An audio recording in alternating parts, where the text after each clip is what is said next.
អនុទីនឥឡូវដូចជារិស័យធ្លាក់ចុះដល់ហើយបងប្អូនបន្ទាប់ពីគេអួតមិនទាន់ផុតពីមាត់ផងអំពី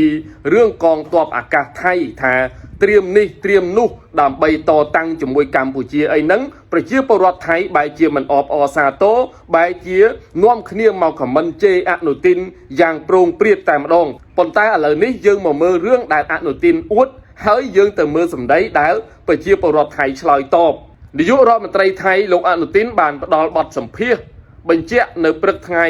14ខែសីហានេះថា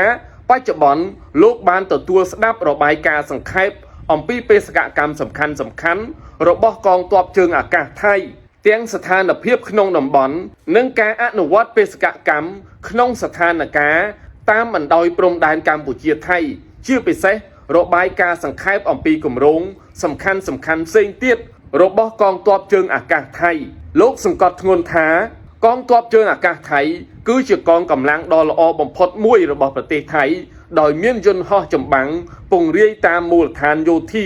និងត្រៀមលក្ខណៈរួចរាល់ទទួលបទបញ្ជាសម្រាប់ប្រតិបត្តិការតាមផ្លូវអាកាសបាទអញ្ចឹងនេះគឺជាវគ្គដែលគេអួតឥឡូវយើងមកមើលការឆ្លើយតបរបស់ប្រជាជនគេវិញស្ពឹកមុខបន្តិចឲ្យអនុទីនព្រឹកនេះនាយករដ្ឋមន្ត្រីថៃត្រូវថ្មោងរបស់ប្រជាពលរដ្ឋថៃយ៉ាងចាស់ដៃបន្ទាប់ពីនាយករដ្ឋមន្ត្រីរូបនេះបានលូកមាត់អំពីស្ថានភាពព្រំដែនកម្ពុជាថៃយកមកធ្វើជាប្រធានបទសារជាថ្មី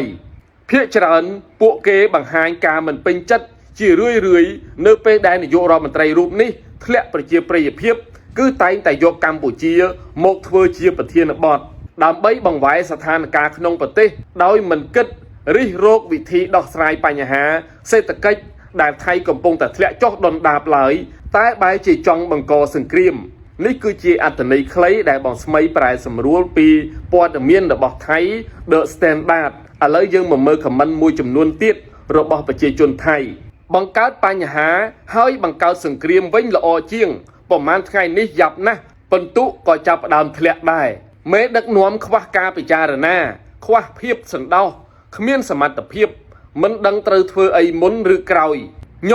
តាមខ្យល់រាសធុញទ្រាន់ណាស់អ្នកមានធ្លាក់ចុះសេដ្ឋកិច្ចយ៉ាប់គិតមិនចេញធ្វើអីមិនកើតរំលេងសបាយព្រោះលទ្ធផលស្អាតបើឲ្យលោកម្នាក់នេះវិញនិយាយថាខួរក្បាលតូចលទ្ធផលចុងក្រោយបានត្រឹមវេទនាសូម្បីតែការបោកប្រាស់ក៏ចាប់បានដោយលំបាកដែរនេះគេចង់និយាយអំពីការចាប់ scam online បាទនៅក្នុងប្រទេសថៃគឺថា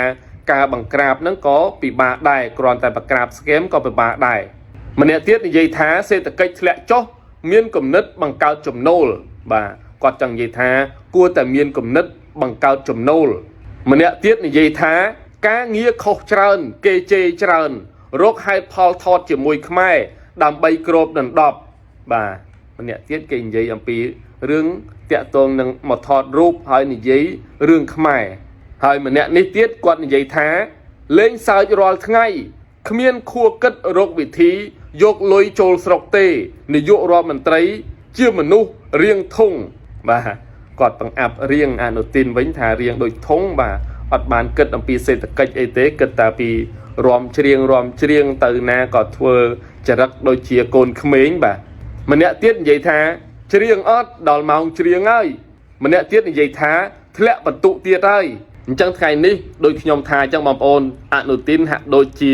រាសីធ្លាក់ចុះមែនទែនយីអ៊ុនដាក់ផងអរិយជន់ផងប្រជាជនខ្លួនឯងជន់ផងជេរផងបាទហើយប្រើពាក្យ comment បាទថាអនុទីនហ្នឹងគឺថាគ្មានគំនិតអីក្នុងការដោះស្រាយបញ្ហាប្រទេសជាតិទេប៉ុន្តែមានតែរលេសរឿងសង្គ្រាមបាទដើម្បីយកមុខដើម្បីតាំងខ្លួនជាអ្នកក្លាហានគឺជាការគ្របដណ្ដប់ទៅលើកំសោយភាពនៅក្នុងការដឹកនាំរបស់គាត់លើរឿងច្រើនទៀតដែលគាត់ធ្វើមិនកើតបងប្អូនយល់យ៉ាងណាអាចខមមិននៅខាងក្រោមនេះសូមកុំភ្លេចជួយ share វីដេអូនេះម្នាក់មួយទាំងអស់គ្នាអរគុណច្រើន